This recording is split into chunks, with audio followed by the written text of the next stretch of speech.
Les parents d'élèves prennent d'assaut les librairies, rentrée scolaire oblige. Nous verrons dans ce journal si le prix des fournitures scolaires est accessible. Et puis célébration aujourd'hui de la journée mondiale de lutte contre le terrorisme qui a endeuillé de nombreuses familles et continue de coûter la vie à plusieurs autres personnes. Bonsoir et bienvenue dans le journal. Lundi 13 septembre, c'est la rentrée des classes, une rentrée qui se prépare bien entendu et depuis plusieurs jours déjà, les librairies ne désemplissent pas. Les cahiers et les livres, sans oublier les autres fournitures scolaires, disparaissent petit à petit des rayons. Les librairies par terre font l'affaire de nombreux parents, surtout parce qu'ils peuvent y trouver des manuels scolaires à moindre coût. Anicette Conan a fait le tour de quelques librairies. Le livre de mathématiques. Le livre École Nation d'Histoire-Géographie. Fréjus Blé est un habitué de cette librairie. Je suis ici ce matin, c'est dans le but d'acheter des fournitures scolaires pour ma petite sœur. Elle est en classe de 6e. Je compte prendre d'abord le nécessaire pour la rentrée scolaire, c'est-à-dire les fournitures, les cahiers, les livres pour le lundi. Maintenant, au fur et à mesure, nous allons prendre les autres selon la disponibilité des livres à la librairie. Comme plusieurs parents, ils préfèrent acheter les fournitures scolaires de ses enfants dans cette grande surface. Ici, les livres sont encore bons, sont encore neufs, et puis les livres sont réutilisables à la longue. Voilà. Les livres, par contre, à la librairie par terre, les livres ne sont pas assez fameux. Les livres sont un peu, on va dire, deuxième main. Comme chaque année, l'achat des fournitures scolaires suscite beaucoup d'émotions chez les écoliers. Avec toutes mes fournitures, je serai très content. Je me sens relaxée, il n'y a pas de pression. Je suis très contente de retrouver mes camarades lundi à l'école. Je suis très heureuse parce que je vais retrouver mes camarades de la 6e. Ma maman a pu payer mes fournitures pour que j'aille à l'école le lundi. Plusieurs ouvrages du programme scolaire sont absents des rayons de cette librairie. Je suis venu acheter les fournitures de ma petite sœur en classe de CPU. C'est une classe intermédiaire entre la maternelle et puis le CP1. Il y a certains articles qui ne sont pas trop disponibles. Donc c'est un peu compliqué, on est obligé de faire le tour des librairies pour pouvoir acheter. Et pour cause. Il s'avère que souvent les fournisseurs eux-mêmes, il y a pénurie, c'est pas comment ils s'y prennent, mais bon, peut-être que c'est pour la contrefaçon, puisque cela aussi existe. Dans la commune d'Abobo, même atmosphère de préparatifs de la rentrée scolaire. Non loin de la mairie, Aïssa, la trentaine révolue, est revendeuse de fournitures scolaires. Les parents viennent au fur et à mesure, puisque c'est les débuts. Il y a deux rentrées en Côte d'Ivoire. Il y a une rentrée française et puis il y a la rentrée ivoirienne. Nous, des livres des systèmes français et des systèmes ivoiriens. J'ai acheté des cahiers, des livres, des ensembles géométriques, des bics, un peu de tout. Je suis venue faire achat de ma fille. Elle en sait un. Par rapport à l'année passée, en tout cas cette année-là, c'est un peu cher. Mais on fait avec. Sa particularité, faire des packages pour amoindrir les coûts des articles. Normalement, il a 15 000, mais chez nous, ici, on vous fait ça à 12 500, le package. C'est composé de cahiers, de livres, d'instruments géométriques. Plus loin, chez ce bouquiniste, communément appelé librairie par terre, nous rencontrons Ange. Cet élève en classe de seconde C procède à un troc. Je viens à la librairie par terre parce que c'est moins cher. Je change des livres de 3e pour avoir des livres de seconde à moins coût.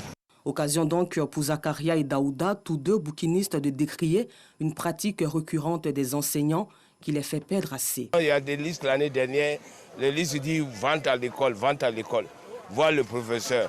Et il y a des listes qui viennent comme ça. C'est ça qui nous dérange. C'est concernant les professeurs qui vendent les documents à l'école. On a constaté que tous les listes qui viennent avant, quand ça venait, les livres, les parents de les payer avec nous, avec les cahiers. Mais maintenant, tout c'est à l'école, sauf les cahiers seulement. C'est-à-dire les professeurs sont devenus des commerçants. Ça seulement, il faut que l'État de la Côte d'Ivoire voit ça. C'est pas normal.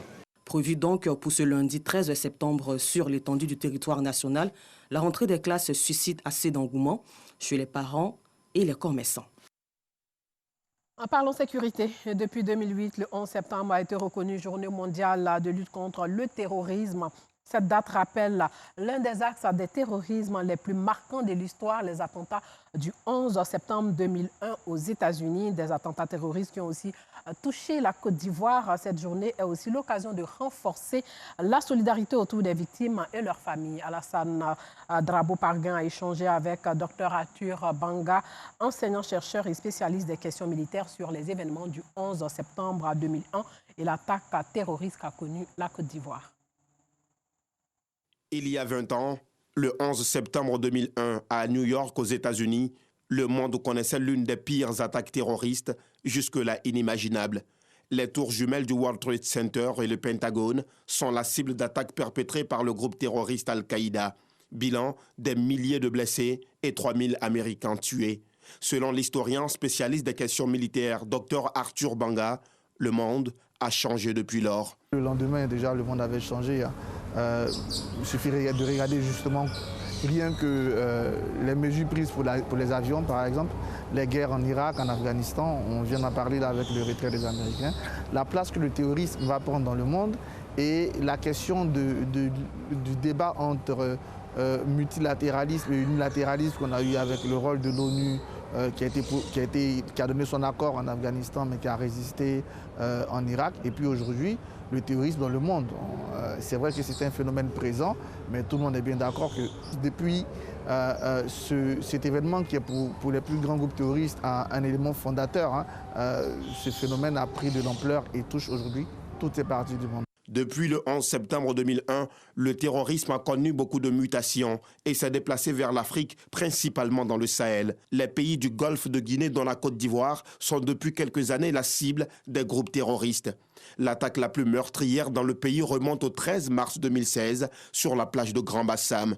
Le pays a enregistré une vingtaine de morts. Mais depuis, comme nous l'explique Arthur Banga, la Côte d'Ivoire a développé d'importantes stratégies et s'est dotée de moyens efficaces pour lutter contre le terrorisme.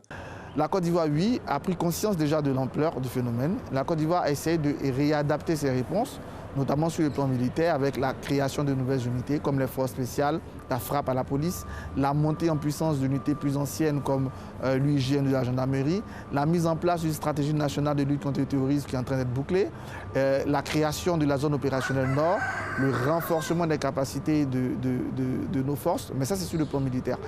Il n'y a pas que sur le plan militaire, sur le plan social, la politique de décentralisation, les politiques d'aménagement du territoire, les politiques sociales pour essayer de répondre à certains filets sociaux, apporter des réponses à des cadres sociaux. Tout ça, il y a des tentatives de réponse qui globalement sont positives, mais qui restent à se renforcer.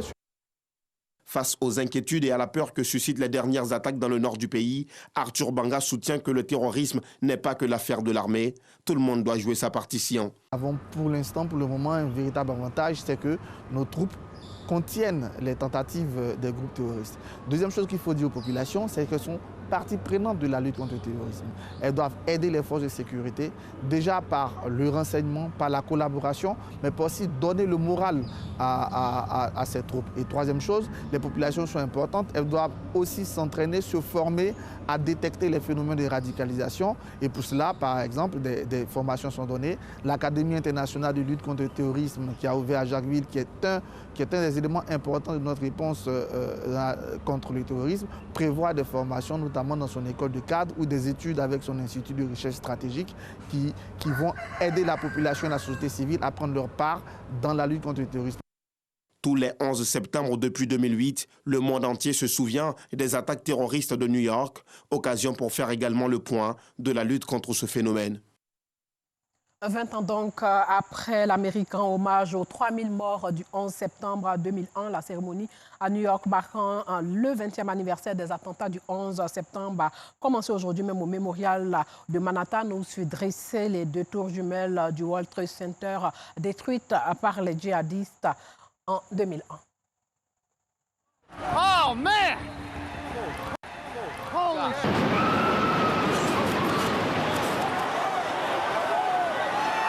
Il est 8h46 à New York quand un Boeing 667 du vol American Airlines 11 percute la tour nord du World Trade Center à près de 800 km/h avec 92 personnes à bord, dont 5 terroristes.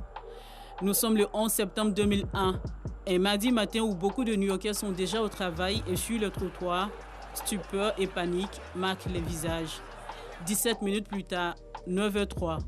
Alors que plusieurs chaînes de télévision retransmettent déjà l'événement, le monde entier voit en direct le vol 175 d'United Airlines qui s'encrasse dans la tour sud.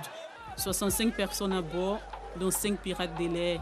À 9h59, la tour sud se fondre sur elle-même dans un déluge de poussière et de débris, 55 minutes après l'impact de l'avion. Mais à 9h37 en Virginie, un troisième avion, le vol 77 d'American Airlines, percute la façade ouest du Pentagone, le quartier général du ministère américain de la Défense, avec 64 personnes à bord, dont 5 kamikazes. Le quatrième vol, le vol 93 d'United Airlines, s'écrase quant à lui à 10h03 dans un champ près de Pittsburgh, en Pennsylvanie, avec 44 personnes à son bord, dont 4 terroristes. La tour sud-nord s'effondre sur elle-même, faisant beaucoup de dégâts avoisinants, comme la tour 7 qui s'effondre à 17h20. Pour la seconde fois de l'histoire, les États-Unis sont frappés sur leur territoire, dévoilant une vulnérabilité dont ils n'avaient pas conscience.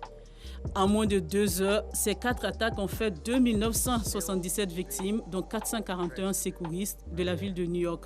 20 ans après, l'on dénombre plus de 6000 personnes qui ont été blessées et certaines personnes développent des maladies liées aux attaques, notamment à cause de l'atmosphère saturée de particules toxiques qui a persisté pendant plusieurs semaines après les attaques. Il faudra plus de 3 mois pour éteindre l'énorme brasier de débris et nettoyer le site. Le chantier coûtera des centaines de millions aux États-Unis et durera jusqu'en 2007. La construction du One World Trade Center et du Memorial 11 septembre suivront également. Le 11 septembre 2001 plongera les États-Unis et le monde entier dans une guerre contre le terrorisme qui dominera pendant 20 ans les relations internationales. 11 septembre 2021, 20 ans après, les mémoires sont encore vives pour ces attaques les plus meurtrières qui auront marqué à jamais l'histoire. Joe Biden, le nouveau président des États-Unis, commémorera ce samedi les attaques du 11 septembre 2001 en se rendant sur chacun des sites où des avions détournés se sont écrasés. C'était un retour sur les faits faits par Bintou Pekele. Retour en Côte d'Ivoire où la mutuelle des agents de la mairie d'Abobo a récompensé 10 agents à la retraite de la dite mairie, occasion pour les membres de la mutuelle de présenter des doléances à Kandia Kamara, maire de la commune d'Abobo. Le reportage de Anissette Colon. Ces 10 agents de la mairie d'Abobo viennent de faire valoir le droit à la retraite. Ce matin, ils ont été récompensés par des présents à la mairie pour leur abnégation au travail. Il était important pour nous de leur faire part de notre reconnaissance, de notre attachement. Nous sommes des soldats pour la mairie d'Abobo et nous devons travailler continuellement pour que la mairie soit toujours au travail. C'est la première fois que cela arrive dans la commune d'Abobo. Je suis très ému et je souhaite que cela continue pour les autres agents qui vont aller à la retraite. Les 10 récipiendaires saluent cette reconnaissance de la commune d'Abobo à leur égard. Ils ont donc profité de l'occasion pour prodiguer des conseils à la nouvelle génération. Depuis 35 ans, j'ai servi la mairie. Je suis rentrée à la mairie ici le 1er mars 1986. Et j'étais la secrétaire particulière du secrétaire général de la mairie d'Abobo. Pendant tout mon service, tout s'est très bien passé. Je suis vraiment heureuse d'avoir passé ma vie à la mairie. Je leur dis de se mettre vraiment au travail. Parce que vraiment le travail, c'est le travail qui paye. Donc à travailler avec amour pour servir le maire qui est là. En présence de Kandia Kamara, maire de la commune d'Abobo, la mutuelle des agents de la mairie a profité de l'occasion pour dérouler une liste de doléances. Kandia Kamara en a pris acte. Mieux, elle y a répondu favorablement et compte faire plus, non sans féliciter les agents de la mairie. Vous avez travaillé pour Abobo. Vous méritez notre reconnaissance. Merci au nom du conseil municipal. Pour vous encourager, vous avez parlé d'acquisition de terrain. C'est très important. Moi, je dis que de tous les biens, le bien le plus important, à mes yeux, c'est un toit. Pour vous encourager dans votre démarche, je donne une enveloppe de 600 000 francs pour... Le premier magistrat de la commune d'Abobo a promis dorénavant d'honorer les meilleurs agents de la mairie pour leur abnégation au travail. Et puis au Maroc, Aziz Akanouch a été nommé chef du gouvernement par le roi Mohamed VI après le triomphe de son parti libéral aux élections législatives au détriment des islamistes au pouvoir. Le Rassemblement national des indépendants RNI a remporté 102 des 395 sièges de la Chambre des représentants. Voilà, c'est sur cette information que s'achève ce journal. Portez-vous bien.